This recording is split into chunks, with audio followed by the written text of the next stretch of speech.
Hello my dear students.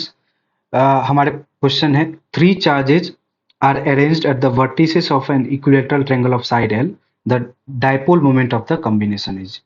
ये S C Verma sir का question है, एस सी वर्मा बुक का। इस क्वेश्चन का सॉल्यूशन हम कैसे करेंगे, तो हम एक ट्रायंगल बना लेते हैं, इक्विलेटरल ट्रायंगल जिसके तीनों वर्टिसेस पर हमारे चार्जेस रखे हुए हैं। तो ये ट्रायंगल मान के चलते कि इक्विलेटरल ट्रायंगल है। इस ट्रायंगल के इस वर्टिसेस पर वर्टिसेस बी पर आप देख सकते हो कि प्लस क्यू दो चार्जेस हैं।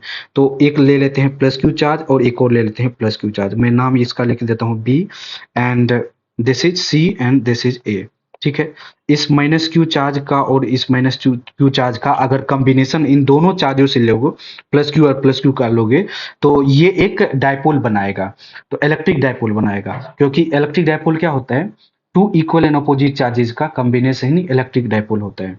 तो इस माइनस क्यू चार्ज का और प्लस क्यू चार्ज का जो कॉम्बिनेशन होगा उसका डायपोल मोमेंट किधर होगा, लेफ्ट वार्ड डायरेक्शन में, क्योंकि डायपोल मोमेंट का डायरेक्शन हमेशा नेगेटिव चार्ज से पॉजिटिव चार्ज की तरफ होगा। तो इसका डायपोल मोमेंट का डायरेक्शन होगा लेफ्ट वार्ड डायरेक्शन में। This is the dipole moment. और लेंथ मान लीजिए एल है दिया हुआ क्वेश्चन में, तो ये आ जाएगा charge multiplied by length L, Q L. And इसका डायपोल मोमेंट किधर होगा, इधर आएगा, क्यू इंटू एल।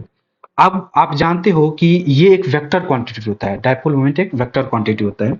तो इसको आप P1 मान लो और इसको आप P2 मान लो, P1 एंड P2, और दोनों के बीच में सिंस इक्विलेटरल ट्रायंगल है तो ये 60 डिग्री होगा, हर एक एंगल 60 डिग्री मान के चलेंगे। तो ये भी 60 डिग्री एंगल आएगा। तो आपके पास दो वेक्टर हैं, एक वेक्टर इधर लेफ्ट वार्ड डायरेक्शन में है P1 is equal to Q into L, और दूसरा वेक्टर आपका इस डायरेक्शन में 60 डिग्री एंगल पर आपका P2 is equal to Q into L.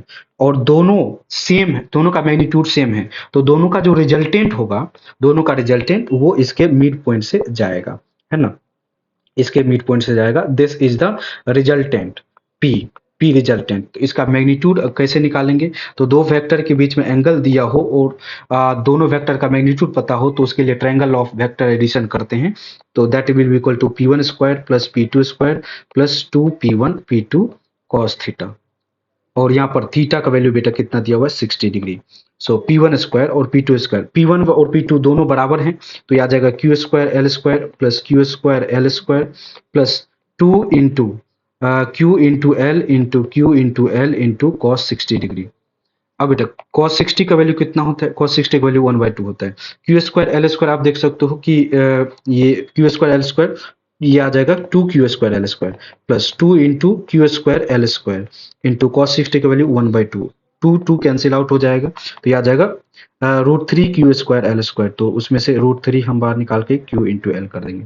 This is the magnitude of dipole moment. और इसका डायरेक्शन किधर होगा बेटा, इसका डायरेक्शन इधर होगा, ये वाला जो आपको डैश लाइन दिख रहा है ये होगा इसका डायरेक्शन।